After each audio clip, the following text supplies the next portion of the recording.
Bonjour à tous et bienvenue sur ce nouveau podcast B2B, Créer de la valeur ensemble, destiné aux entreprises qui créent des synergies entre elles. Je suis ravie d'accueillir aujourd'hui Pascal Tegner, DAF, expert administratif et financier. Bonjour Pascal. Bonjour Sandrine. Alors nous avons longuement échangé et avons fait le constat que des complémentarités évidentes existaient entre nos deux métiers.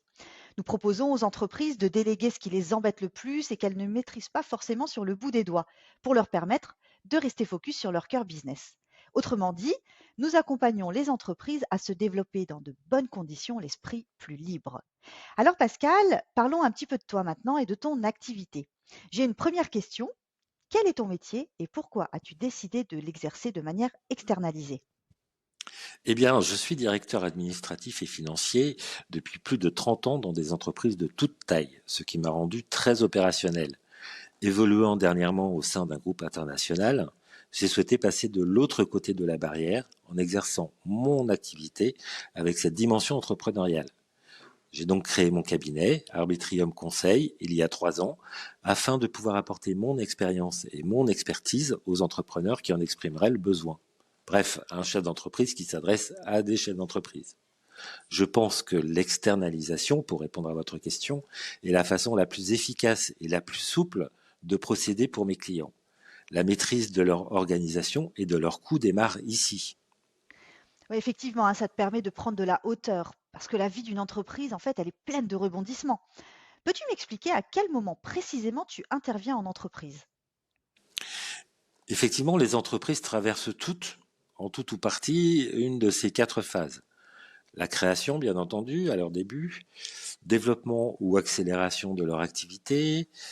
Elle passe par une phase de stabilisation, alors qui n'est jamais saine si elle dure trop longtemps, ou elle se trouve en phase de difficulté ou de crise. Quelle que soit la phase dans laquelle elle se trouve, je peux intervenir pour aider le dirigeant à lever la tête du guidon et à réfléchir à sa stratégie. Cela passe par des outils tels que le business plan, l'analyse des forces et faiblesses, des opportunités et menaces auxquelles l'entreprise fait face. On va dire que je suis à la fois la longue vue et la boussole du chef d'entreprise. J'interviens aussi bien sur les plans financiers, organisationnels, administratifs que juridiques, en complément des autres experts que sont les experts comptables et les avocats.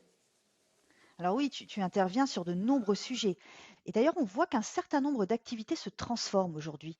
Peux-tu me dire comment s'opère cette transformation au quotidien dans ton métier?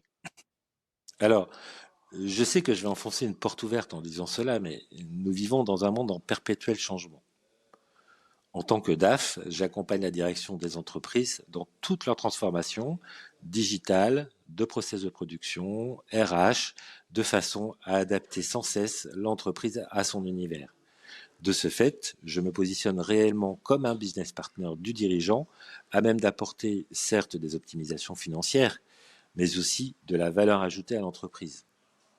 Alors tu as raison, hein, cette notion de business partner, elle est essentielle dans une entreprise. Mais elle l'est également en dehors de l'entreprise. Alors pour toi, quel est l'intérêt de travailler avec un acteur comme nous? Eh bien, le bureau 132 a cette spécificité d'agir en acteur indépendant et objectif du paysage assurantiel. Dans mon métier, je suis sans cesse à la recherche d'optimisation, y compris dans le rapport entre le coût et la couverture des risques de l'entreprise. Vous m'apportez la garantie de pouvoir couvrir tous les champs des risques de mes clients, qu'ils n'identifient pas forcément, et ce, quel que soit leur secteur d'activité, au meilleur prix et sans surcoût. Ce qui est potentiellement source d'économie, bien sûr, mais surtout d'un évident gain de temps considérable. Alors effectivement, hein, nous avons une belle complémentarité dans nos métiers d'expertise. Merci, hein, merci beaucoup Pascal pour cet éclairage sur ton activité. On comprend mieux maintenant tout l'enjeu d'un expert administratif et financier dans le développement d'une entreprise.